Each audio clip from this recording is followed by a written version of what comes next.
Truck Talk Media. C10 Talk, episode 331. C10 Red Rock Retreat, Moab, Utah. It is one hell of a show. Here we go.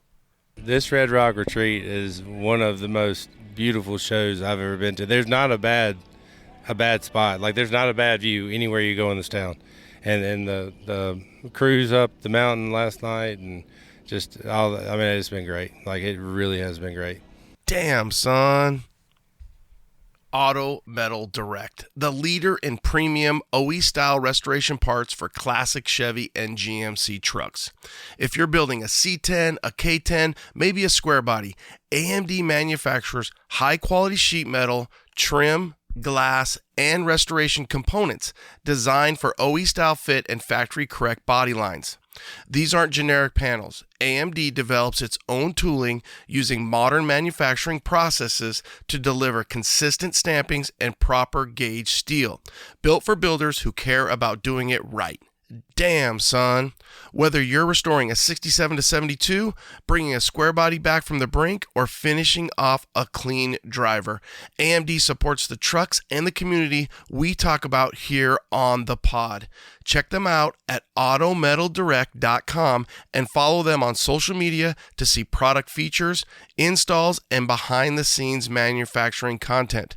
Auto Metal Direct, investing in the trucks and the people that make this community so damn awesome.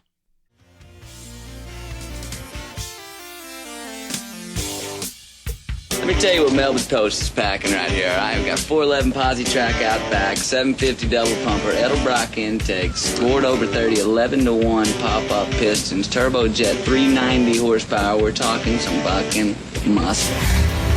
What does that do? Does that blow your mind? That just happened. Welcome to C10 Talk, your C10 truck podcast. And now I have a chance to be the best, maybe the best in the world. My old man is a television repairman. Ultimate set of tools. I can fix it. I said I got 50 cents in that jukebox, and all I can hear is your mouth clapping. You hear that? Here's your host, Ronnie Welch.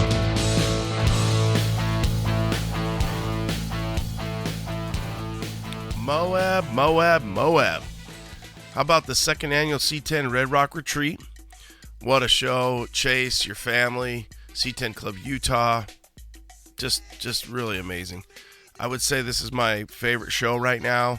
It's small enough to get to see everybody. It's an intimate venue. Chase has expanded it. Thursday they had kind of a boat ride and a cruise. Friday we had the dinner run. So we all leave from Moab. We go out along the Colorado River. We end up at like a ranch hotel area. We're able to park in a field, have dinner. There's entertainment, break bread. That's brought to you by Slosh Tubs. So super cool. Everybody is involved. It's an intimate venue. It's an intimate show. Saturday, we take over the park downtown. It's right there central. Main Street's right there. You've got food, you've got coffee, you've got whatever you need. It's all right there. So after that, they turn us loose, and you can go take pictures. You can cruise up and down Main Street. You can just really have a great time. I mean, the streets were lined with people watching. There's people cruising. And then after that, people go out, have dinner, maybe hit a bar or two, and wrap it up. Sunday, again, it's like you don't even want to leave. You're just hanging there, and it's so nice, and the views. So we ended up hanging out a little bit, grabbed some coffee, and just chatted it up with other folks that are coming from all over. Canada, East Coast, North, East. You'll hear Brent from Flowtown. I mean, they drove 3,000 miles round trip in an old 63 C10 with a 5.3 eBay swap, man. I mean, just ridiculous, right? No AC, windows down, doing it. 3,000 miles round trip. It's what it's all about. Super awesome. Rad people. Again, I can't say enough about it, but glad we were able to make it up. I did have a few people hit me up. I took the Blazer. So the Blazer did sell. We did some shakedown and then some photo shoots for our magazine. So it worked out, and just good time, great weekend. Again, so good to see everybody. And then ultimately what Chase does with the money. So he gives the money to the Grand County Search and Rescue. They're there. The fire department from Moab's there. Search and rescue team's there. And he handed them a check last year for a little over $15,000. This year, $71,000. Just shows you the amount of work that guy does. Putting in so much work. And the raffle prizes, there's a blind raffle. There's just drawing raffles where, you give $100, you get 50 tickets. You put in whatever you want to put in. So again, there's 50 to 100 different boxes you can put your raffle ticket in and try to win a prize. And all that money's donated, and Chase takes it in and puts it right out and makes a big fat check to the search and rescue team. So really it goes for a great cause and great venue, great people. It's what it's all about. Glad we were able to make it up there. I don't plan on missing this one. It is definitely one of my favorites. I think I've expressed that. I don't plan on missing it. A few shows that we've got coming up. So I'm just going to hit a couple really quick. You've got June 6th, C10's at the Lake in Hawkins, Texas, June 6th. And then June 13th, you've got Square Body Day in Lincoln, Montana. That's for June. All right, and then I'll hit July next episode. I just want to get a couple of those up. So those are your June shows coming up.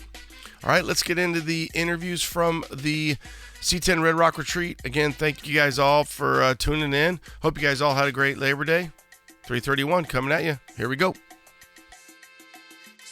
How about a 1957 Cameo? We've got the motorboater. We've got Higgy here, and I tell you what, first of all, Moab's rocking. The show's awesome, right? I mean, we got the weather, you got the scenery. Yeah. We're kind of out in like a neighborhood, which is even cooler. I kind of want to buy one of these houses. They got the Red Rocks in the background.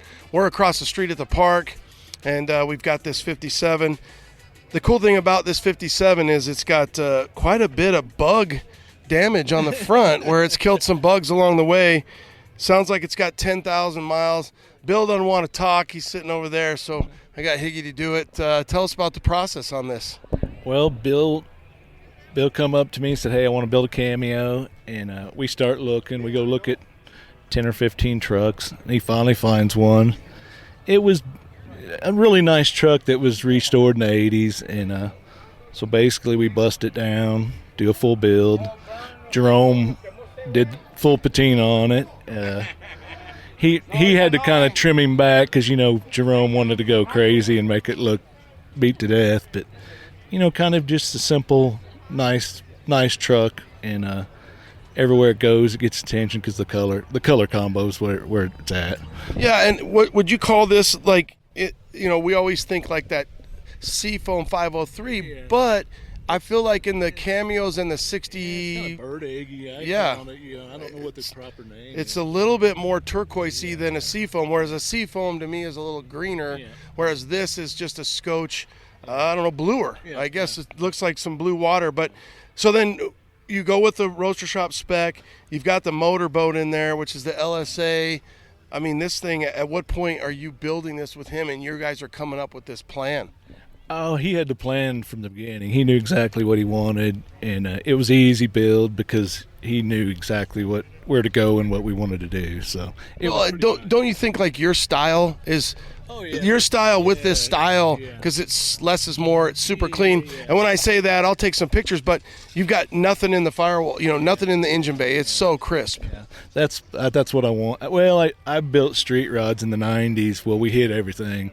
Well, I'm over that, but it still carries with what I do, you know what I mean? Because that's how I learned, well, I can't let that go. How do you find the balance between the functionality of hiding everything that's something that looks cool and then make everything work, and especially something that has 10,000 miles on it? Yeah, it's hard. I mean, it's not easy, and it's not put it together and it's done. It's you put it together, road test it, You may even have to back up and change 5 things. That's just how it is. If any builder thinks they can put it together and it's done, they're lying. You know what I mean? Would you say that?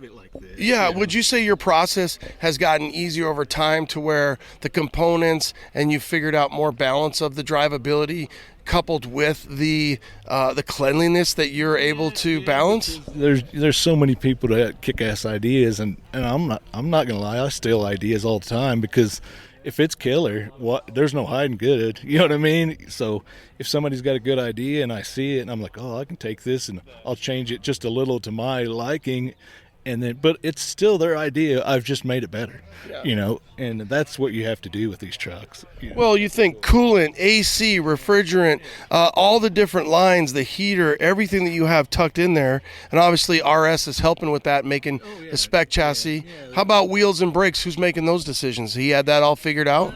Well, you know, yeah, he picked it. He knew what wheel he wanted. I did the fitment and make sure everything's kosher, but he knew what he wanted. So I didn't look. Is he running Willwoods? Yeah. Running Willwoods. And then he's got the shot wheel that looks like the Commotion. We didn't have a name on it, but I'll shoot the picture. And, you know, the Cameo. And again, with Jerome Boris, which is the paint magician that works with Street Machinery, he's able to just blend that patina. And then the interior as well. So it's so funny how when you bring these trucks together, I mean, it's just all balanced, right? So you've got just the right amount of leather, it looks like maybe like some Ciadella interior inserts, and then I love the different two-tone you have, like with the Cameo. I've seen Blake Stoner do that and paint that dash. Well, you know, actually this truck already had the two-tone, and so we just redid the exact same thing.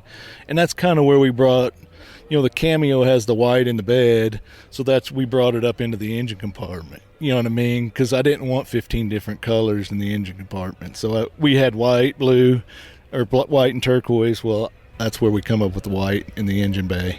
I feel like a 57 Chevy car, it's, you know, that Tri-5 car, this is like one of the most timeless color combinations with the white, and to put it into a truck with the right trim, because the trim gives it that pop, the balance is perfect. And then you match the interior. For the audience, you've got a darker leather that matches the wheels. The wheel, and then the chassis, you know, powder coat gray, so it's kind of, you know, I didn't want a billion colors, so that's where we come up with that. How about gearing? What gear is he running and what transmission? I think it's got a 6-speed, you know, automatic 6-speed, and I think it's got 390 gear, you know, so with that tall tire, it's got a 31 tall tire, so still had to put gear in it. So. Big back window, all the right moves. I mean, this truck will turn heads everywhere it goes. The funny thing about a truck like this is it's timeless over generations, where a guy who maybe is in his 70s is going to look at this, and a kid who's 25 is going to look at this. So it really captures everybody. Love the column. You did an I did it column, and you shortened it? Yep. Yeah, we shortened the column because they're always stuffed in. You know, these trucks are hard to get the column and brake pedal right. Even me, I redid the geometry of the brake pedal because it was over on the gas pedal. Because if you put a tunnel in these trucks, you lose all your foot room. So I had to move the brake pedal further left to make it nice, you know, nice and comfy. Well, with the advanced design or the task force truck, you just don't have the real estate like you do with the C10. So you're thinking about running 2, if not 3 pedals in there, that can get a little carried away. All in all, I mean, I think the balance of this thing is just perfect. It looks like the steering wheel might be a little bit smaller too. Yeah. I don't know, 15 probably. Yeah. Yep. Yeah, it's cool. Labor of love. How long did this thing take you? Oh, I think it was only at the shop 9 months. So we had a plan, and he knew exactly what he wanted, so it was easy. You know, when you got that customer that knows, it makes it way easier. Are you at a point now where you're able with the customer to anticipate, pre-order a lot of the parts because it seems like some of the parts are the problem? Yeah, I'm not, because I'm a one-man band, so I can't do that. It's just I'll get out in front of myself the best I can, because I don't have enough manpower to get that far out. You know what I mean? Yeah. I just can't. How many builds you got going on right now at the shop? We got 3 or 4 at the same time, and it's for one guy. It's kind of overwhelming. How do you figure the balance when you have 4 of them, what you're working on day to day, depending on what parts are coming in? And you have to take your time off and figure out that on your day off what you're going to do next. You know what I mean? Yeah. So there's no sleep for the wicked if you want to do it. You know? Balancing receipts and ordering the parts. Well, you guys nailed it on this. You guys drove out. Did you guys drive both these trucks all the way out from Southern Illinois? How many miles was it? And it took 2 days? Yeah, we went 1,600 mile. Bill lives in East Tennessee, so he's went a little further than me. Like Knoxville area, or he's in Jackson, which is it's closer to Nashville, basically. You know, but he went a couple hundred more miles than I did. So. And he drives this, you guys, right? Like, so you guys do tailgate tour, you guys do sits. We went up Pikes Peak on the way out, and then we circled back through Mon. We made a road trip out of it. We left last Saturday morning, so we've been rocking all week. And then going back, will you take a different route to see different things, or will you just beat feet to get back? We're going to beat feet on 70 and get home, work Tuesday and the rest of the week, so. So leave Sunday, drive all day Sunday, Monday, get baby back ready to go, recoup on Tuesday, and get back to it. Yep, that's what we're going to do. Is Bill retired? No, he builds houses for a living, and he's looking towards that. You know what I mean? He's got all his stuff's nice. He's got several cars. He's probably got almost 30 cars, and they're all nice. I need to start building houses. So, will you build another truck for Bill, or does he got another one on the horizon for you? I don't know. I hope. What's in the shop right now? What are you working on? I'm working on a 59 Mercedes. I'm working on a 59 convertible Impala. I got a simple 68 Camaro build, and then just some smalls. I got a Tahoe I'm doing some bag stuff on, and maybe coil over. We ain't decided what we're going to do. So, but and then I got another build coming. So I got work. I just nobody wants to work for me. Well, and he's also got his own trucks that he's working on. I'm trying to get him to buy a 63, and you're trying to get your old truck back. Maybe if that works out. How much are you trying to get back your old truck? Oh, I just it's one of them things. It's come back around a couple times, and I'm waiting on this guy to be done with it, and then it's got like 500 miles on it since I sold it. No way. I put 10,000 miles on it a year, and it just ain't getting used, so I kind of think I need to buy it back and maybe do a little bit to it and then go again. You know how it is. We're sick people. We're sick people. You got to have it back. Well, you're gonna get it back, and then you're gonna do a few things, and then you're gonna sell it again. So it's like she's your baby. That's the first time I ever met him. LST, probably like 7 years ago, maybe even 8 years ago. Love the build, love the styles. You guys check them out. Higgins Customs on the IG. It's really easy. Love this truck. Love the stance. Keep doing what you're doing, and bottom line is just keep driving them. All right, thank you, man. Thank you, brother. See ya.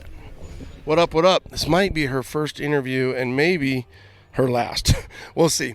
Okay, I have Liz Perez, the better half of Lou Perez, and they brought the 1976 Autumn Silverado. I love this name. I love this colors, everything about it. Liz, you've seen Lou build some really cool trucks.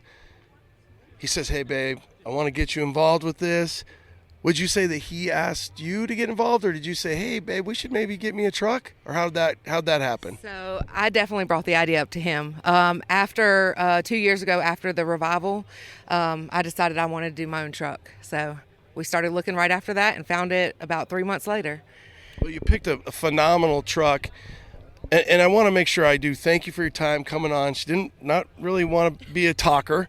But another thing, too, is I love to get the wife's perspective of this craziness. So you guys are involved with the revival. Your husband is obviously just into these trucks and the club and the scene.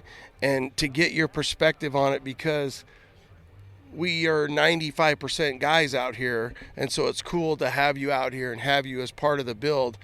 And I just like to get that perspective. So you see it. This is the first time you guys have come to this show. What do you think about the show and really our crazy scene? Yeah, so this show, I absolutely love it. It's beautiful out here. It's not like anything we've ever seen or been to.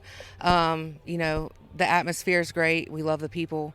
And as far as, doing the shows, I've always been into them. That's kind of how me and Lou met like 18 years ago. So it's just always been something that I did even before we met. So I love it. Yeah, actually, now when you said that, I think I remember that when I interviewed him, that's kind of how you guys met. So it was meant to be. You guys find this truck. It was a long bed. Did you pick it? Did he pick it? Did we pick it? How did that happen? So it was both of us together. I knew I wanted something with different colors. I didn't want just a white or black or blue. I wanted an orange or green, yellow, some of the weird colors. So we looked for a while. And we found this one and absolutely loved the colors. So we took off right away and went and got it.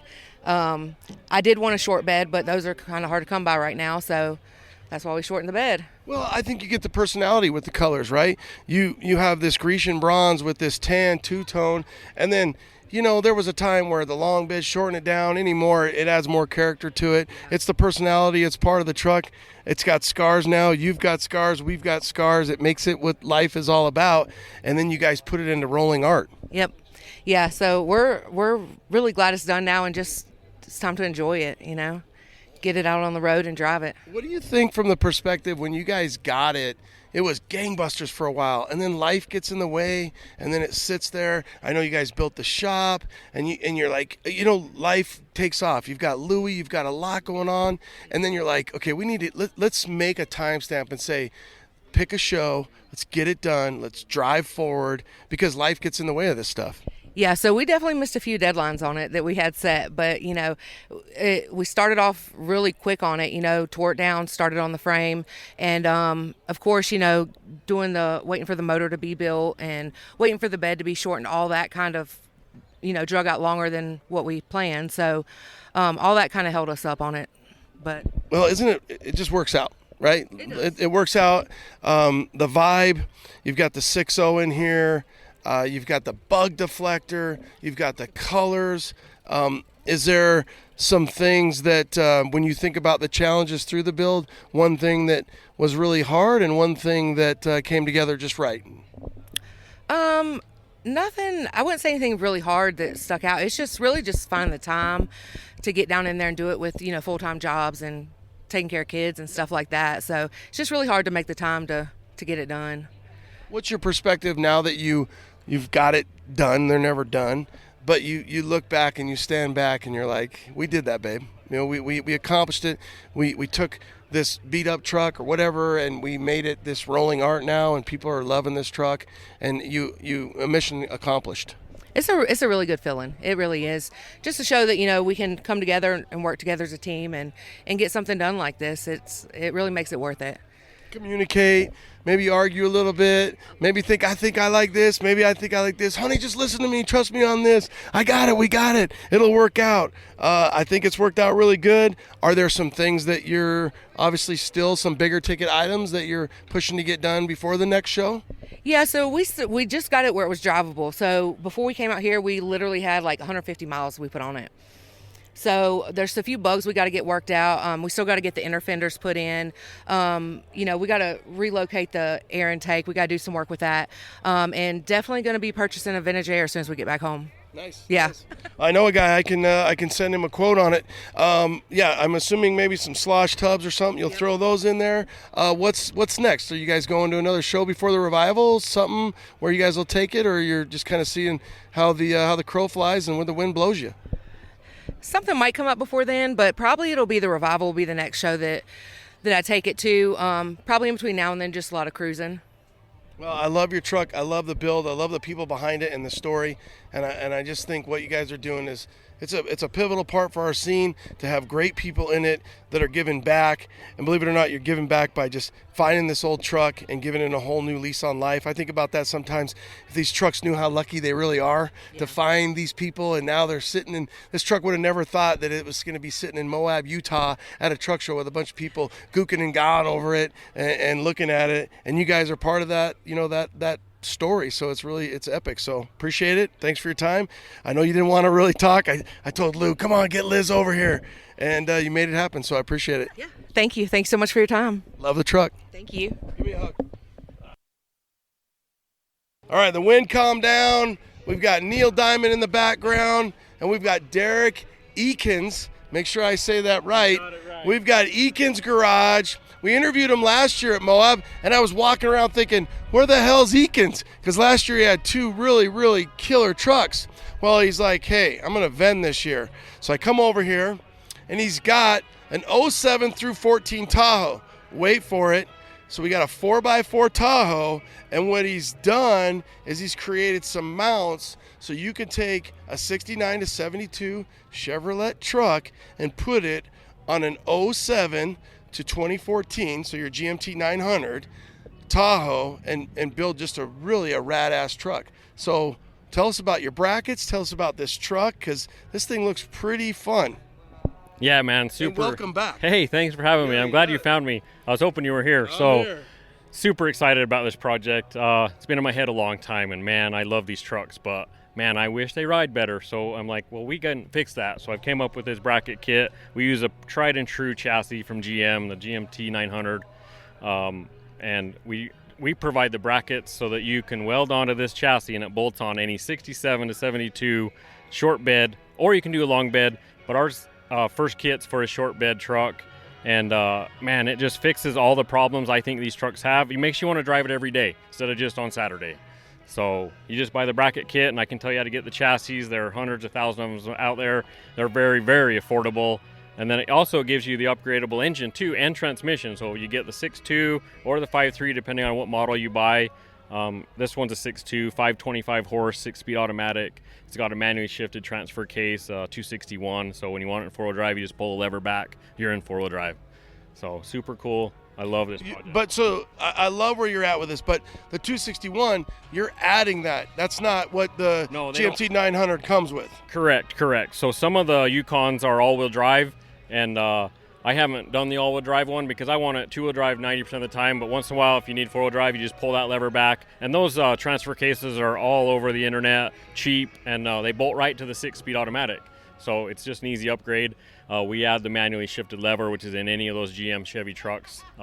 Easy, reliable, right? So affordable too. So I think that's the key factor, is this is very, very affordable. My bracket kit, you buy them online, they're $1,800. Comes with everything on that display cart, and I have everything on that cart is on this truck. I just think to sit here and listen to you, obviously I see the excitement. I see the truck in front of me, but for the audience, we've all seen them. You've got 67 to 72 long beds. Hey, if you love those long beds, more power to you. But for the most part, people are wanting to cut them, shorten them, and in this case, you can make a 4x4 out of it, a K10, if you will, a K15 a little bit, right? Give that long new life, right? Totally. So this thing's on a GM chassis. You get the ride, reliability. You still have a ton of aftermarket support. So whether that's shocks, motor, you have upgradability, right? Because everybody makes a kit for a Tahoe or a Yukon or an Escadinale. So you can get an upgraded BDS. You can get better Fox shocks, 4-link, whatever you want to do, the availability's there, and it's pretty cheap at this point, and you get the R&D, but you get the metal that we want, and that's the 67 to 72. So I love it, and for $1,800, you guys can do it. You just got to find a long bed. Yeah, so long beds are plentiful out there, and I think it gives new life to that old long bed, and you can cut down the bed if you want to change the wheelbase up. And I wanted this to drive every day, so this will be my shop truck, and I'm going to drive it every day. I wanted a short bed to get it around to the parking lots, get into the parts stores. It's also a wood bed, so it's got an aluminum wood bed in it, and I plan on using it. People say, oh, you can't use that bed anymore, but why not? Like, it's just an aluminum wood bed, so we're going to use this truck. It's going to have plenty of cooling. We've got the Be Cool radiator in there.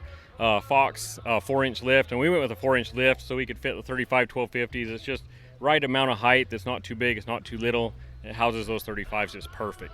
Tell us about your brackets. We're going to walk over to the display. Give me a gauge. You've got some polyurethane bushings. What's your perspective on all this? So all this bracket kit, it's all designed in-house by us. We have it laser cut and CNC bent at Oshcut. They do all of our cutting and bending for us, and then we bring it in-house and weld it where it needs to be welded. This kit is powder-coated black for display purposes, but the kit comes raw metal, ready to weld on. It has a 25-page instruction sheet.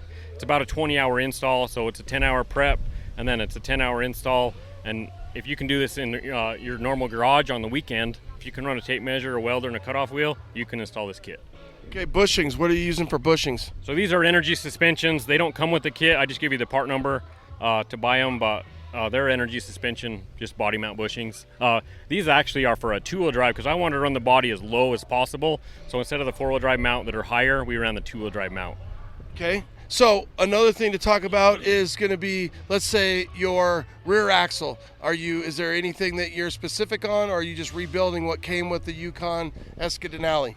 Yeah, we rebuild the factory axle, but we put a locker and then we change the gears to 410s because we're running 35s and a 6-speed. So there's plenty of gear ratio there. And throughout the whole performance on the 35, we just run the 410 gears front and back. Bracketing for the transfer case, what do you have to change for that bracketing on your chassis? When you have the Tahoe Yukon chassis and you want to switch to the 261, do you have to change anything for that? No, so the beauty with this chassis is factory motor mounts, which are designed for 200,000 miles, reliable. They don't transfer vibration to the chassis like hard mounts do. And you don't have to change anything to mount that different transfer case because it actually mounts off the transmission, doesn't mount off the transfer case. So the transfer case hangs off behind the transmission mount. So it's all bolt in right from GM. It's ready to go. Now the last thing, and there's a little bit of disclaimer, and I kind of like it, is he's got a little extra on this bed. Now this truck is a California C20 that he's had media blasted, but he's added about another inch. So if you're gonna go with the stock 7-14 Yukon Denali, Esca Denali, Tahoe, you're gonna get a little extra on your bed. So you really wanna start with a long bed truck perfectly if you wanna keep your stock patina or your stock paint. If you have a short bed, you'll have to cut that Tahoe down about an inch. So yeah, you have two options, and if you go with the long bed, you can cut it down. So our beds are actually 6'6", which is kind of unique, and I think it's kind of better. I think the proportions are better, and it will ride better. And the reason why they're 6'6" beds is because the wheelbase on the Yukons are 116, and the factory short beds are 115. So if you don't want to cut your chassis in half or don't have the skill to do that, you don't have to do that. So our kit's designed just to run the 6'6" bed. So what we do is we either add an inch to a short bed, or you can cut the long bed down to 6'6". Yeah. Well, I think my GMT 800, my 06, 07 Classic is a 6'6" bed as well. I think it looks perfect on these. Yeah, the only thing would be when you get into some of the molding, but you're just going to use long bed molding and then cut it, which is fine if you're going to do a two-tone or anything like that. So yeah, really fun. It's exciting to see GM with GM. Obviously, the possibilities are endless. This is a really cool truck. I'm gonna walk around, and we got Van Halen going, so I probably said rock around.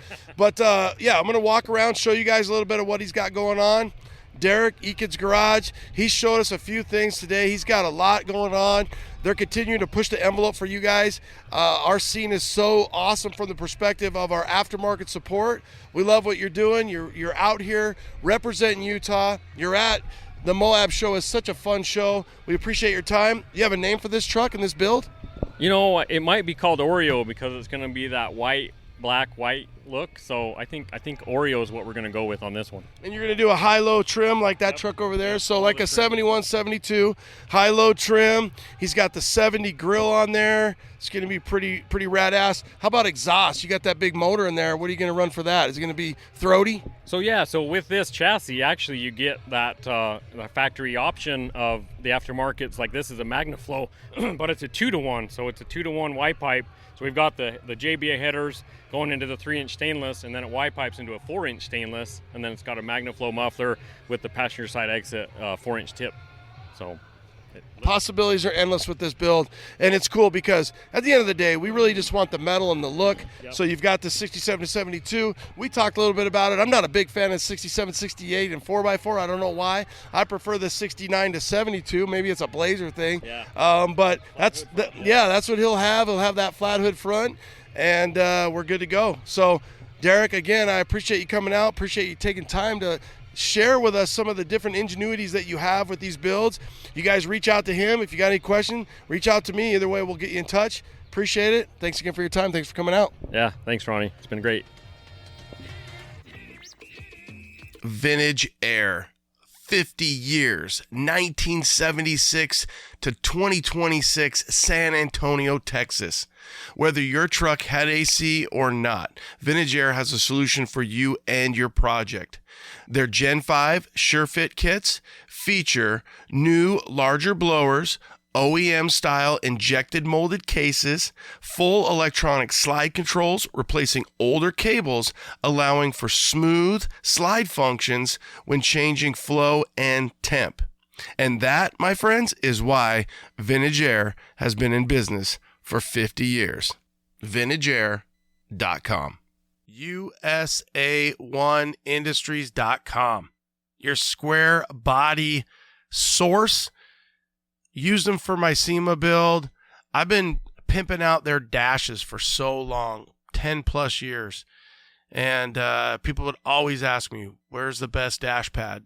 USA1 Industries. USA1 Industries, without a doubt. So the team over there has been so supportive to me, my build. I get on their website, their process, it's easy, it flows. I can know what parts. And sometimes, honestly, I'm not even sure what parts I need, but when I go through the website, it kind of cues my mind, and I'm like, oh yeah, I should buy that. Oh yeah, I need that. It was extremely helpful.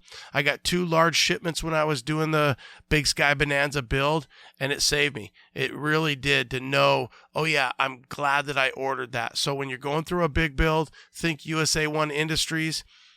Great support, fast shipping.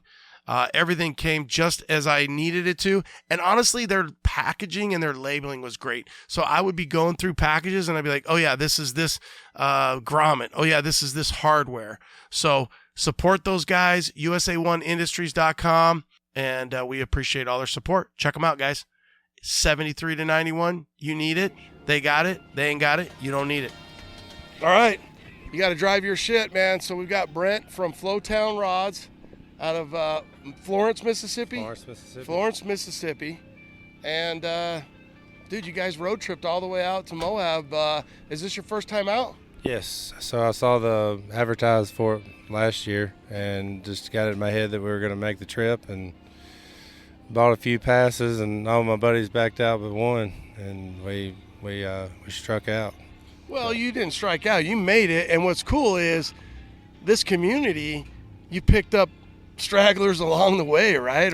Or friends, friends in low places. So there's a guy that advertised a room for rent. He had a 4-bedroom condo rented, and kind of a VRBO here. Yeah. And so we, Mr. Richard Waller with Long Bed Mafia, sent me the link on it, and so I messaged the guy, got the room, called him on the phone. We were talking. And he's like, "Well, do you think you can make Denver by Wednesday?" He's the C10 Club Colorado guy. And I was like, yeah, we could probably do that. And he said, well, just plan on staying at the house. And I've never met this guy a day in my life. I know nothing about him. And so that's what we did. We left Monday night, drove about 6 hours to get north of Little Rock. And then from there, come up through Oklahoma, and we went and hit Route 66 out in Oklahoma just to catch it, and ate lunch in a little town there on the strip for Route 66. We left there and made it to Salina, Kansas, to stay for the night, and got up Wednesday morning and made the trek on into Denver, and met up with Mr. Toby Teal, who is part of the C10 Club Colorado. Fantastic guy, very welcoming. We stayed at his house Wednesday night, and got up Thursday morning and actually got pictures of our Mississippi trucks in front of the Continental Divide at the top of the Rockies. So it was absolutely epic, the most beautiful trip I've ever been on. I think we're right at 1,600 miles from home at this point, and yeah, we're going to get up in the morning, I guess, try to roll back. Well, you brought it up. I think it's so cool because you said some guys backed out, and you have one guy, he just drove by, that's rolling with you for the whole thing, right? That might be better. No doubt. Because you think, I've done road trips where they're 5 or less, and they're about perfect because you can keep everybody in your sights. People aren't breaking down. The percentage of breaking down goes up by every truck that adds in. And you guys rolled, and then you started picking up guys as you go. And it's cool because it's going to be the reverse, right? So you're all going to roll out of here tomorrow. Maybe there's 12 guys that roll out, 2 drop off. It's just all the way. It's just 2 of us. It's just me and him out of Mississippi. Okay. So, but you won't roll back the same way with some of the Colorado guys. No, we're going to go back through Albuquerque and so you'll take the 40. Yeah. Okay. So we'll go down and try to make hopefully Dallas by tomorrow and cut our trek down for Monday. So. And no regrets right now. Absolutely not. Exactly. Fuel sucks, right? I mean, fuel's up a little bit. I think it's a little probably pricier as you get moving west. I don't know. How is it? It was a lot more cost efficient to drive it than it was to pull it for sure. Yeah. Which this truck's never been on a trailer. This is a 24-hour LS swap that I built 6 years ago, and it's pretty much completely eBay parts, and it is my road dog. Well, and it's what do we got? It's a 64, 63, so wrap around, small back window GMC, short bed stepper, and you've got a 5.3 in it with a 4L60? Yep. And what'd that come out of, and how many miles approximately? This is actually the 3rd truck it's been in. It had over 200,000 when it come out of the donor. It went to a 69 C10, and it ran too good for me to tear it apart and try to put a cam and all in it, so I pulled it out of it and replaced the 305 big block V6 with it in here. So, and it literally just was a few friends hanging out drinking beer, and we fired this thing up and even slept within a 24-hour period. And I'm assuming no AC? No windows down, old school. AC, no power brakes, no power steering. It is bare bones. Dude, it's epic. It's like high school, man. I mean, it's so epic. No AC, windows down. I mean, tunes? Some kind of tunes? Turtle box. Yeah, turtle box. Hey, turtle box works, man. Yeah, no power steering. I mean, obviously going straight on the highway or the freeway, you don't need it. Power brakes would be, I mean, it's interesting, but pretty epic to think that you're rolling around in a 63, and that's 63 years old or 53. Yes, it's 63 years old. This truck, and you're doing it, and it's miles per gallon, man. We literally were passing people on 80-mile-an-hour roads in these trucks, and they're looking at us like, what the hell? It was cool. When you think about that, and you think about some of the, the tires and the tools, is there anything that you're really making sure you've got? Hey, I've got one good tire, I've got this toolkit, I've got a jack, I've got 1 or 2 fire extinguishers. What's your top 10 things you're thinking about? We pretty much have enough tools to rebuild one of these trucks on the side of the interstate. Are you pre-buying parts like water pumps, fuses, anything like that? No, man. Not even a water pump or a starter? No, it's LS swap, baby. We just roll with it. I mean, the rear end, the front seal and the rear end started leaking, and I've got a little oil on my tailgate, and my buddy's got a little oil on the front clip of his truck. Yeah. But just check it before I leave and roll on. Yeah, a little stop leak in there. Yeah. Check it before you leave and roll on. And then are you checking oil every fuel stop? Are you burning oil? You're just adding oil? No, man, it's fine. Like valve covers, we know some gaskets, we know they can leak a little bit on your LSs. It's not leaking anything. It's fine. Like it's just a good truck. Okay. How about radiator? What radiator are you running? Is she staying cool? It's cool enough? It is a eBay special. I just ran a T for the steam port off of it, and I think the eBay fan finally quit, and that may be from AutoZone. But it runs perfect temps. No speedometer, so I got my GPS plugged up, and so I can see how fast I'm going. And yeah, I mean it's simple, man. Very. Do you prefer driving it at night or during the day, or you just whatever? I got to get where I got to go. Bro, it don't matter. We got the royalty LEDs in it, and everybody likes to bright light me whenever I'm coming by because they're bright as hell. But you can light the world up with it. So I mean, it doesn't matter. Night, day, it really doesn't matter. Bottom line is, I mean, Brent, it's awesome. There's no excuses. I get we all got to work, and I get we got shit to do, but you can do it. You can do it. It can be done, and you can road trip with your buddies, and you guys are doing it. I mean, 1,600 miles out of Mississippi, and you're going back. Do you think you'll get back probably a day earlier, right? Maybe not quite as touristy or fun, and just kind of we got to get back and get to work. When we go home, we're just going to hammer down and make it happen. But we definitely did a lot of stopping and looking on the way here. Continental Divide was a highlight. What else? What else? Some other highlights on the way? Meeting new people. Yeah, definitely meeting new people. Meeting the Colorado C10 Club and just realizing the hospitality that stays with the truck group, not just where I live, but and not just the South. You know, you're used to the South having the hospitality, but coming over here and just being welcomed in like you've known everybody your whole life it's nothing else like it. There's not another truck group or there's not another vehicle group like it. You know, it's something about the Chevy truck world that's just epic. It's almost like the trucks are cool, but the people are cooler. For sure. It's crazy. I most of the time, I mean, no offense, this is a great show, but I really came for the trip. Yeah, well, the journey. And you're respectable of the people. That's what's cool about our people. We have a tendency to be just respectful people, right? And people want to help other people. They want to see you travel. They want to meet people. And this social media world that we live in it's bringing people together. And to think that in a 63-year-old truck, or it can be a 40-year-old truck, as people get together, they break bread. The metal brings us here, but it's those people and that experience and this Moab is we've got. I mean, such a fun show. So it's epic. This whole thing. This Red Rock Retreat is one of the most beautiful shows I've ever been to. There's not a bad spot. Like, there's not a bad view anywhere you go in this town. And the cruise up the mountain last night and just it's been great. Like, it really has been great. Well, I can't wait to see you return home and kind of check on you. Your Instagram is Flowtown, right? Flowtown Rods. Flowtown Rods. You don't check it that much. And then how far Florence from here? Straight at 1600 when you pull it up, and it's. I mean, that's got to be that's a 3-day trip, right? Well, that was cutting up and coming across Colorado. I really didn't look at the mileage home, but I think we're like 20 hours to go back the other way. So not really sure how many miles that is, but we're going to try to pull it in 2 days. When you guys do that, do you just get as far as you can go and then try to find a hotel? Do you just crash, save a little bit of money? I did not book a hotel room until we got there anywhere we went this whole week. I had no idea where we were going to lay down. I had no stops planned. I didn't have any place planned.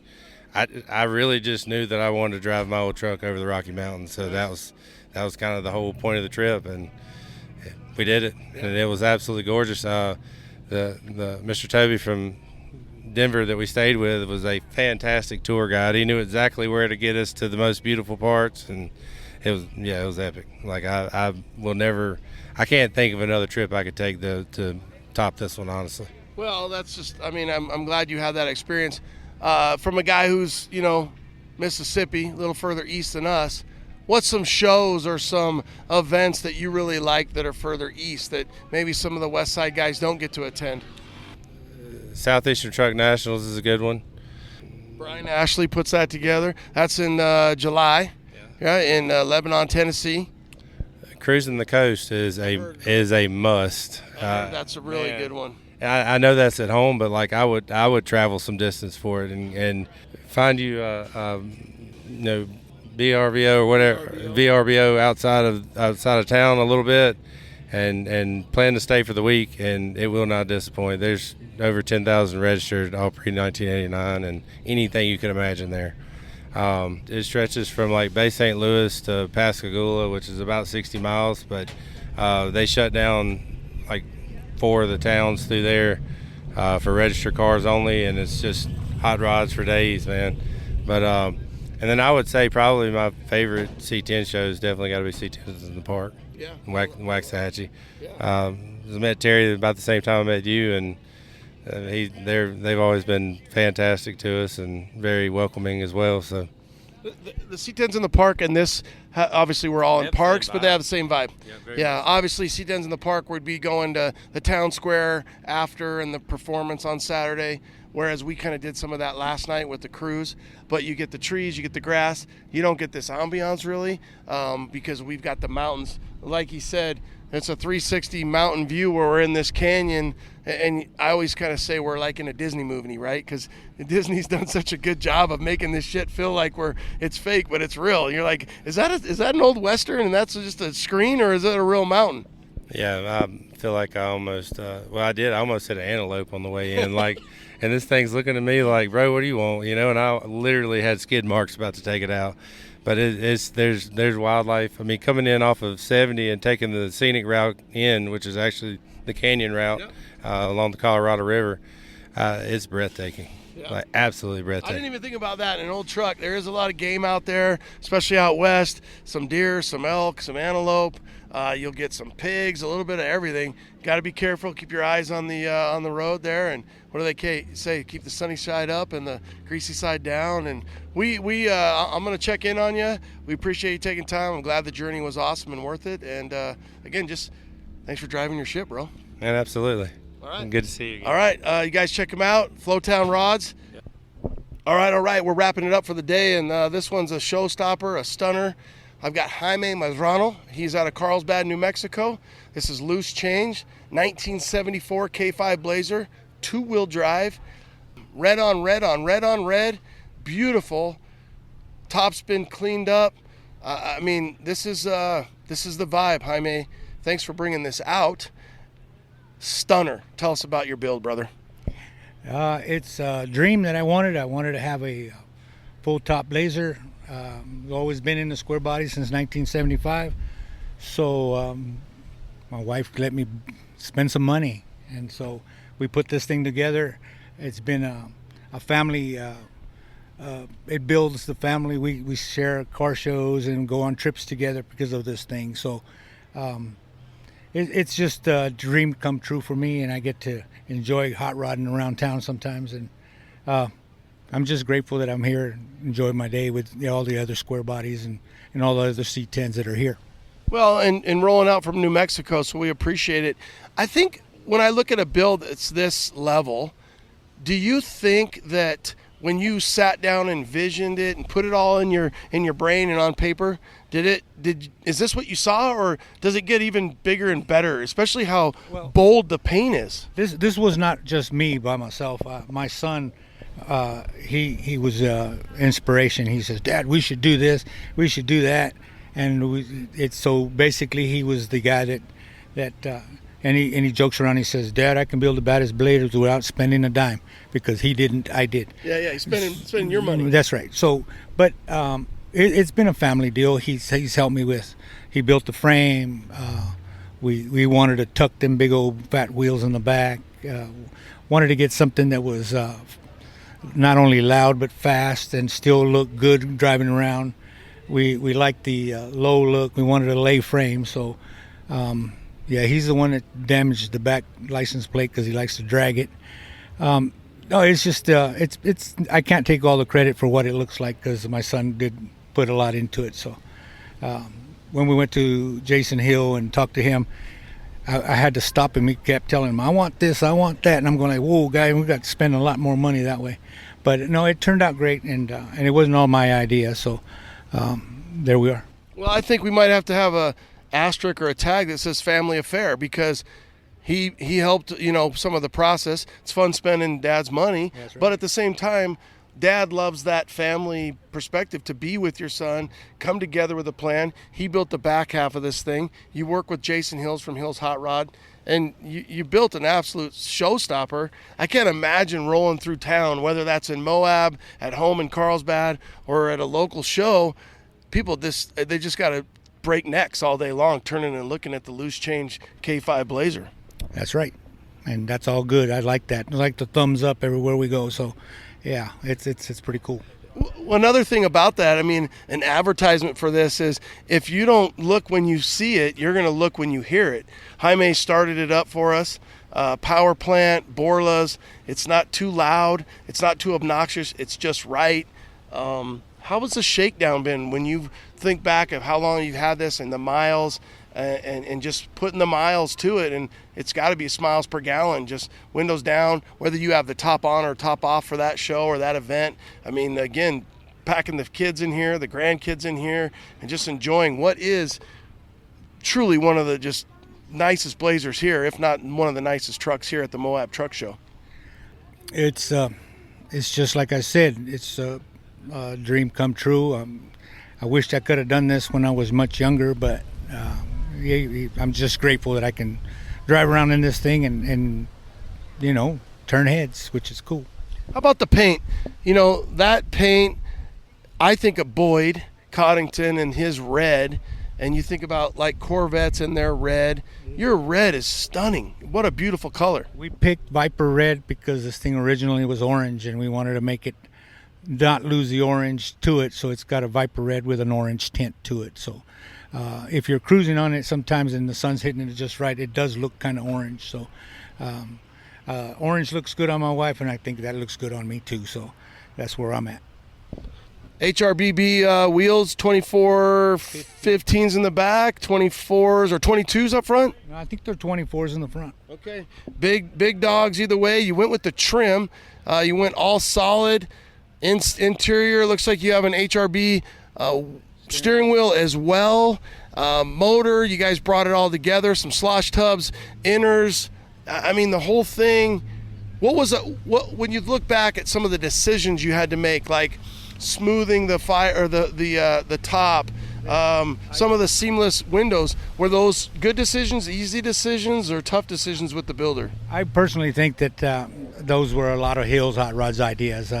As far as the glass, I wouldn't have thought of those. They come up with that. They actually put them on there, and it made a big difference on it also. It's been out now, maybe 3 or 4 years, maybe. And I think that was one of the first that I'd seen with that type of glass. So they did a really good job on it, and I appreciate that because I didn't envision it like that. It does. It gives it a sleek look to it. Obviously, on a Blazer, you're going to have your front glass and then your 2 side glasses. Do you run it more with the top on or with the top off? I normally run it with the top on because it's I'm afraid to scratch it with taking it apart. Tell us about this journey when you take it off, because people don't realize it's a lot of work taking one of these damn tops off. No, it don't take much. My family, they help us take it down. Well, one thing that's nice because you're so low, whereas on Bonanza, that damn thing's so high. 4 guys, it's safe to have 5. Yes. I lower it all the way. It's easy to pick up, but it is taking a risk of scratching something. So, air management. What air management are you running? I'm running AccuAir. AccuAir. How about AC? Vintage Air. Okay, we got our airs. We got Vintage Air. We got AccuAir. You got Boyd. You got Willwoods. You got all the right moves. You got everything. You got a Magnuson supercharger. It's a Whipple. So we got a Whipple supercharger. The front. You've got the bumpers. You've got everything. And then I got that vintage front grille. It's aluminum. Oh yeah. Engineered vintage. 73, 74 for the front. I've got one of those and I love it. The headlight bezels are the cast steel ones. They've just been Rechromed. And a lot of people don't get into the chrome scene, but like I said, I'm a little older, so chrome was things that got you home. Back in the day when they even used to say that, and it's funny because on Bonanza, my originals were at chrome, and so I had to use the aftermarket. And for the audience, if you can use your originals and get them re-chromed, you're making the better move, because the aftermarket is bendy, it's flexy, it's a plasticky thing, and it doesn't look as good as the OG chromed, real heavy bezels. So I love it. You call it loose change, correct? Loose change. And why is that? Well, because I paid for it with quarters that I have saved up from a car wash that I own. I actually get paid that way by quarters because I do all the maintenance in the car wash. Keeps you out of trouble. Do you, when you look back and you, like you said, you wish you could have built it earlier, but better late than never. Do you have another build that you would like to do, or is this one of those deals where at the time you're at in your life, you're like, hey, I just want to enjoy this one to all end? No, I'm building another one. It's going to be a square body truck. I'm building it with the old school vibe, big block 454, 5-speed, carburetor. Two-wheel drive? Two-wheel drive. It's going to have 1520s in the back. It's going to be different, kind of similar ideas as far as style, but different. I'm going to do it in a lighter color so that I can actually drive it more and not be afraid of getting it dirty and dusty. And so will you paint it then, or will it be like a patina truck? No, it's going to be painted. My wife believes that if you're going to do something, you got to do it all the way out. So I'll take her advice and do it. So 75 round headlight style, or 75 round headlights. Okay, and then 2-wheel drive, short bed, and you're gonna run some big hoops in the back. Yes, I'm running 1520s, a little more tire, kind of giving it the what do you call that? The Pro Street, yeah, okay, Pro Street. Tuck the rear end. And how's this project coming along right now? Frame was Art Morrison chassis, strange rear end, Willwood wheels, big block 454 built transmission. All that's put together. Oh, wow. They're mounting the body on it today, I guess, more or less. Paint and body will be done. They estimate maybe late November. Awesome. Next show for you? Probably Get Down in November. So will you bring that truck and debut it at the Get Down? I'm hoping they can do that.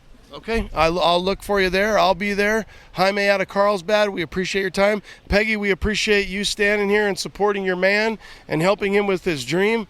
You guys know it's not something you can do if you don't have the right person behind you, supporting you, pushing you, and driving you. We all have these crazy ideas. Jaime's leading the way, and fruits of your labor, brother. I appreciate it. Thanks for your time. Thank you. Hey guys, are you thinking about swapping out your old motor for a more reliable LSLT based power plant? Behind each PSI harness, you get over 10 years of experience in the business, online tech support, phone support, and harnesses made in the U.S. That's psiconversion.com. Have you guys heard of Doja Mat? Retro mats done right.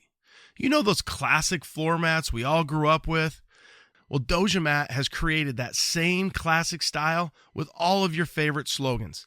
Dent side, bowl nose, 4x4, high boy, bump side, truckin', with the horns of course, and so much more. Check them out at dojamat.com. That's DOJAMAT.com. Dojamat.com. Retro mats done right. You've heard me talk about my gauges. Dakota Digital. I love them. Dakota Digital has the best gauges for our trucks. These kits are complete with sensors for any engine. They look just like the stock clusters, but have all the technology you'd expect from Dakota Digital. It's like a modern truck, but even better in a classic. Dakota Digital is absolutely the best in aftermarket gauges, so check them out at dakotadigital.com. dakotadigital.com. Wrapping it up, we got old school, we got old blue. Chaz and his dad built this truck, and man, you guys, you got it done. I hope that you are enjoying the fruits of your labor. As always, thanks for taking time to be on C10 Talk, brother. Love your style, love the build, love the story, right? When you can do something with Pops. Tell us about this build, brother. No, man, just a good time with my dad, and a lot of good time enjoyed, and kind of showing off what he taught me as a kid growing up. I've been around this stuff for a long time. I tell people I could mix Bondo for my dad before I could say my ABCs, you know.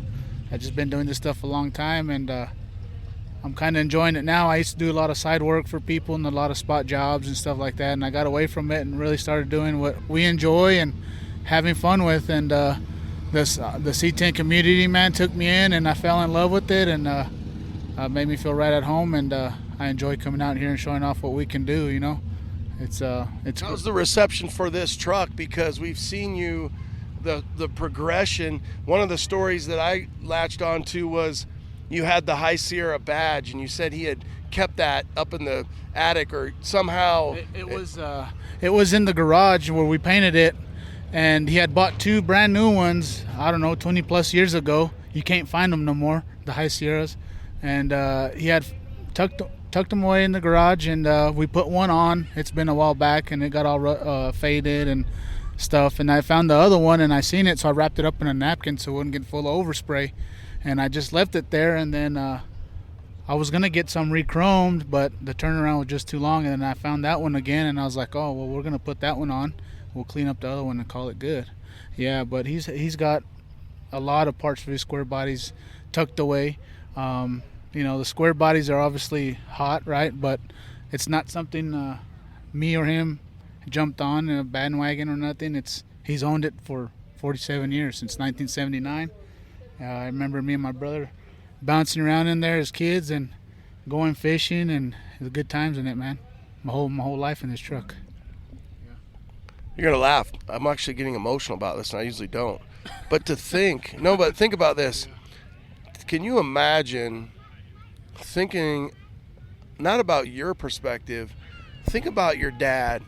There was times where your dad beat your ass. There was times you learned how to mix Bondo before you knew your ABCs, and to have the ability to take a truck that you rode around with your sons in, you bought from 79, and restore it and still be alive, and take those skills that you as a man handed down to your sons, and to do that with your sons, there's like a level of, it's just got to be like an amazing feeling where you're like, this is pretty surreal for both of you, right? And to think that he gets to drive this 50 years later almost, right? Coming up on 50 years, and you get this rebirth on this truck. And so yeah, it might be, instead of old blue, it might be deep blue, man, because that's a deep story, you know. Think about that. And it's definitely got a lot of roots, man. A lot of roots to my family.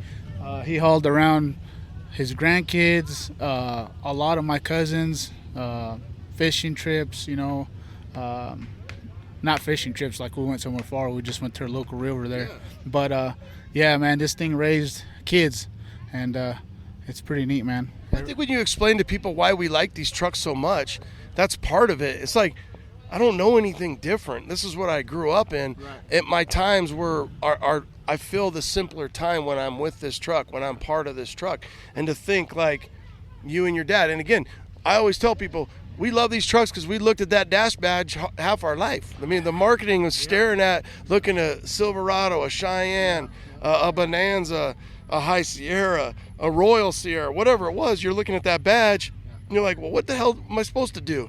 You know, from the day I was 5 sitting shotgun with the windows down chewing sunflower seeds, I was sitting shotgun with the old man. Of course I love these trucks. Yeah, man. A story, one of my favorite memories is me and him.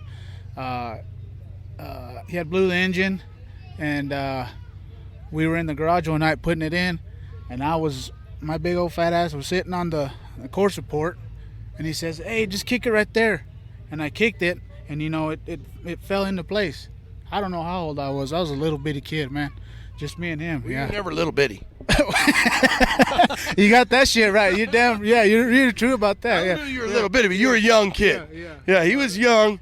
Yeah. That's funny, yeah. But yeah, man, yeah, it's just good stories, man. Yeah, just so good when stuff. you decide it's time, do you sit down with Pops? Do you break down, hey, we're going to order the parts, we're going to go with the factory color, and then let's just go to town? What's your process? Because your last build, for the audience, you got your 67. You know, now you've got this truck, you got Old Blue. You know, what's the process for this truck and the build and Dad and coming together and making it all happen? Obviously, the memories, you know, that's number one. Colors original codes. Nothing's changed, nothing. It's all original, you know. Of course, I had to buy new parts and stuff, but there's some few original parts on here. But yeah, no, man, it's just, I hope he enjoys it, you know. How about lift and interior? So obviously, you're running a 4-inch on 35s. Correct. Lift on wheels, on tires. Is that like, hey, Dad, how do you want it? This is kind of the blend of the two of you. Interior is a no-brainer. You're going to use what the factory gave you, and you use the new stuff. But I love the stance. I love the style. I mean, it's fresh. Right. Thank you. Yeah. Well, I pick those tires no matter what, because those are one of my favorite tires. And so Toyoma, just so you guys all know, he's running the Open Countries, 30 should be a 35 12 15. Yep, and he's running, you know, a rally wheel, right? I love the way you did you painted it, give it that little gunmetal on the inside, or that's how they were. No, actually, those are coys, man. Those are 18-inch coys. So they're 18s. Yes. Okay. Yeah, and we came together both on the wheels and the style. I had a good another little story behind that, and yeah, we came together on the wheels and we made it happen. A big shout out to my buddy Steven, and yeah, that's how that came together. So you're running a 4-inch lift. Did you think about 2.5 with 33s, or did you always want the 35s? That's always the balance, right? I'm always like, do I go 2.5 with 33s? Do I go 4 with the 35s? And you put the amp steps on there, so that makes things a little easier, right? Getting in and out. Correct. Yeah. No, it was always meant to be the 4-inch lift. I asked my dad if he wanted anything different. He says, no, I want 4-inch lift. Obviously, he's getting up there in age. We're not the lightest people around, so the steps are a big help for us. And yeah, we made it happen. I like the 4-inch, and yeah.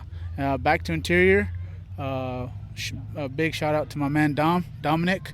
I saw he got it done quick, right? Yes, man. So he had done the door panels, dash, visors, seat previously a few years ago. And then when it was time to go together, I called him and we made a plan, and he made it happen for me. He knew I was kind of in a crunch for the show, and appreciate him a bunch, man. Dom's a great dude. Highly recommend. I call him no soup for you because sometimes I spitball ideas and he tells me no soup for you. But how about motor? What motor are you running? 5.3 LS 5. It's a swap. So yes. Did you think about rebuilding the OG? Is Dad like, hey, I want to go LS, I want reliability? What was the breakdown on that? Surprisingly, my dad was ready to swap it, and we have a local guy out there. His name's Gilbert. He did all the swap with my dad, and they knocked it out. And my dad was tired of fighting with the oil leaks on the 350, and the tranny was, all that stuff just hard to keep up with, and he wanted something more reliable. Gilbert made it happen, and yeah. So trans 4L60 or 4L80? 60. And then transfer case? 241. All right. Yeah. And then probably 373 gears? Correct. All right, so you got the 373 gears. He's running the 5.3, probably just getting, great fuel mileage. You think about it. You get all the creature comforts. You get the AC. Life's good, right? Yes, sir. What other things? Anything where you struggled with parts or any issues or anything when you're like, God, 'cause, 4x4s, we've been building two-wheel drives for a long time, so when you go up, there's some changes. Yeah, no, everything came together good, man. I shout out to all the people that sold me parts. AZ Pro got me with the shocks, the clusters, AMD with the trim, body panels. How was the metal? Was it all pretty good? Were you able to use most of it, or is it easier just to buy repop and then not spend so much time trying to fix everything? Right, obviously, it was a gamble, especially being body men, I guess, paint body guys. We went with it, and we bought new panels, all new sheet metal, the doors, fenders, hood, tailgate. The quarter is original. The bed floor, we had to do some scabbing and welding on there, and then we body worked all the inside of the bed, polished it, something that a lot of people don't do, but I don't know, we just wanted to do it. We did it, and it looks really sharp. Can't use it no more, but it's pretty good. Yeah. Yeah, I mean, this thing's pretty. Yeah. I think just getting out to the show, and you think, hey, this thing's almost 50 years old, and like I say, some of these trucks are lucky that they're owned by guys like you and your dad, because they'll never see this level of restoration. Maybe never go to a show again. They just sit on the side of the house, and if they could speak, they'd be happy that, hey, I lived a pretty good life, Right. I raised a family, I helped a man make a living, and now these guys are going to bless me with a restoration, and I get to go sit out at a park and get people to look at me, and I get to run down the road with a brand new paint job and right. facelift, if you will, and right. It's a pretty rad-ass truck, dude. Thank you, guys man. did a really good job. I appreciate it. I love your stuff, man. I remember listening to one of your shows, and you were talking about how the blue-collar guys were growing up around the trucks and seeing their dads drive the trucks, and then they got passed on to the trucks and worked on them, and that was their hot rod, right? And that was a good one.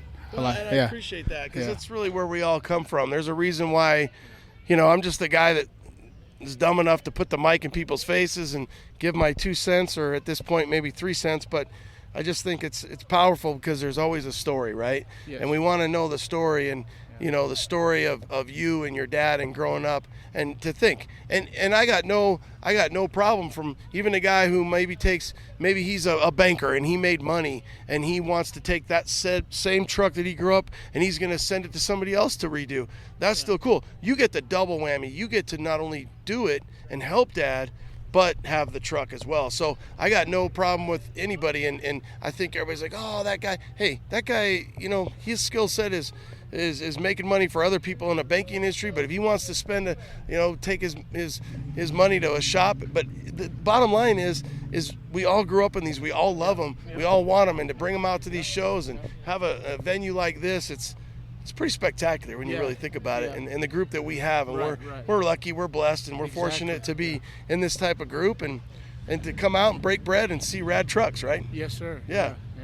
So what's next? Where are you taking it next? You've got probably some shakedown. I've seen you really work hard on getting this thing. Take a break, get it back home, and what do you got for the rest of the season for shows?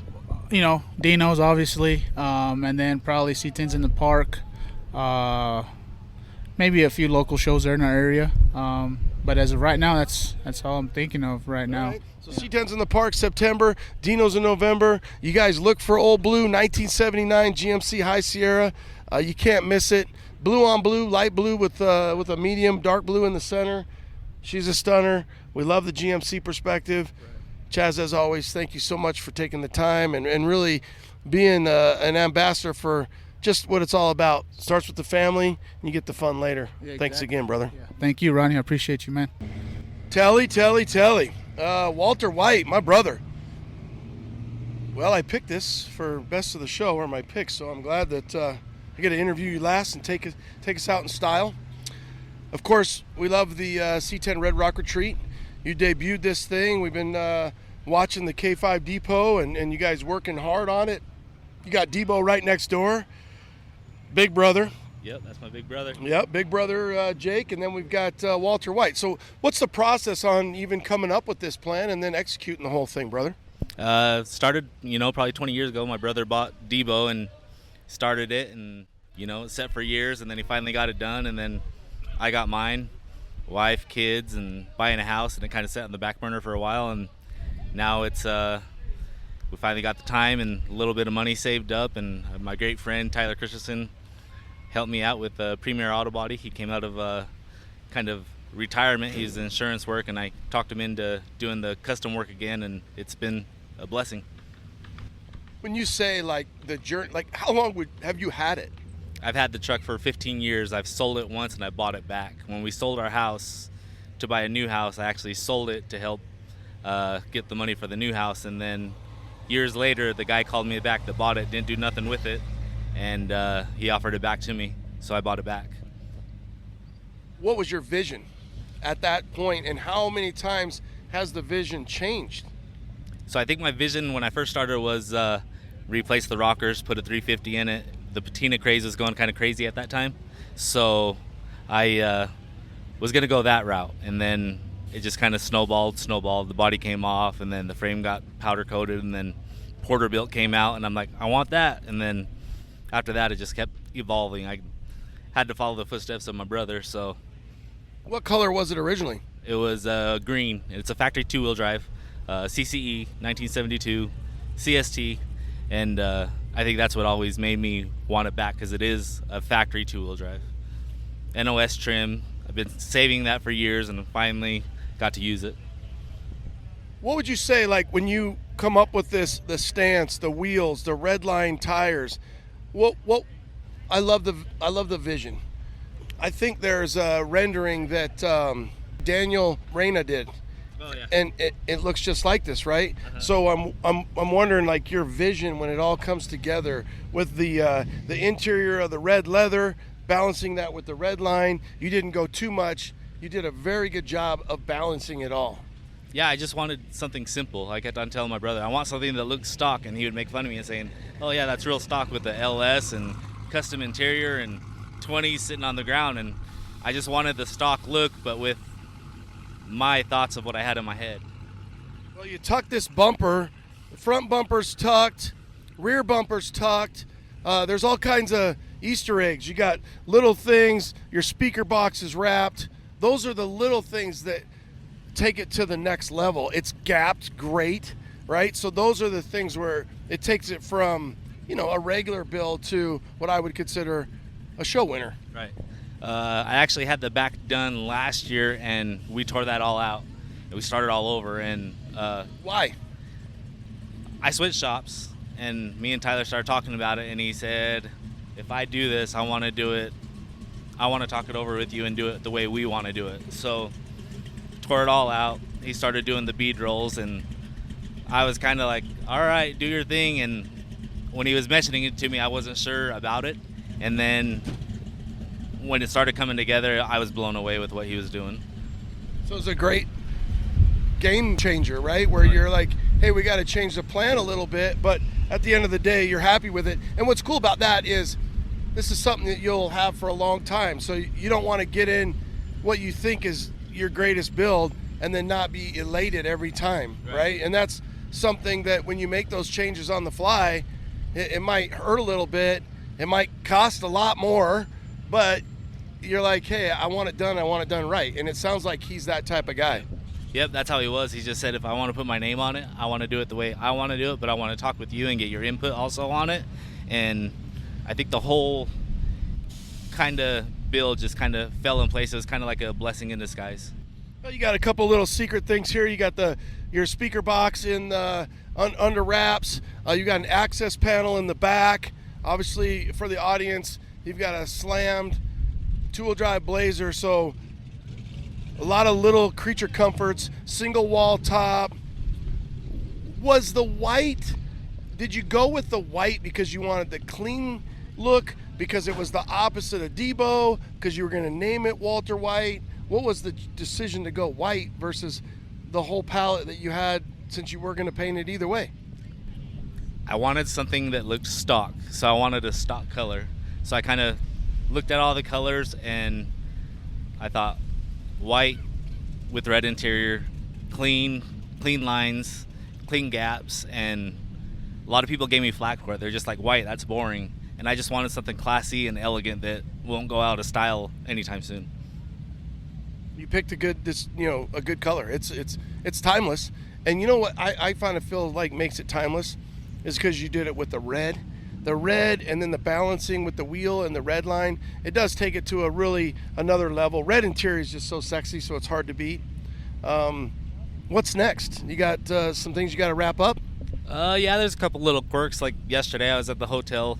I had a little issue and barely drove it down to lead the cruise at like last second. Like jumped in the shower with like 10 minutes to go and hauled ass down there. And then she did good. It's pretty much the first time I've ever driven it. So the test ride was to the lodge pretty much. So. What air management are you running? I got AccuAir, Porter-built front and back half with 5.3, 4L60. Yeah. AC? All Vintage air. Dakota Digital. Steering wheel. It's Billet Specialties. My brother actually gave that to me when he bought his, and I had it rewrapped with the red to match the interior. Well, it looks really good, Telly. I'm glad you brought it out. Looks like your tags are expired. You might want to get on that, but I got the one in the. I was gonna change my license plate to K5 Depot, and I got the paperwork in my thing, so I'm up to date. That's just my plates didn't come in time for the show. He's expired. I'm gonna pull him over. Sorry, I was coughing, but he's got the 25 Walter White. He's changing it to K5 Depot, to Premier, to what you guys did as a team. You guys make a good team. You might want to keep building them. I don't know. We got the K5 Depot. Congrats, Telly. Thanks for bringing it out. I'm glad you made it. I know what it's like to make it to that deadline. It's stressful, but it sure feels good to be here and taking in and hauling the trophies home. So congrats, brother. I appreciate it, Ronnie. Thank you. That's a wrap. You guys have a great week. I know it's getting warm out there, cruising for some of you guys. For us, it's about time to put everything away. Out in Arizona, it gets pretty warm. We've got tons of shows coming up this summer. Thank you guys for tuning in. Chase, again, so awesome for what you and your crew, C10 Club Utah, Becca, Chase, that's his wife, the donations, my hat's off to you. Great show, great event. Can't wait to see you again and do it again next year. Late.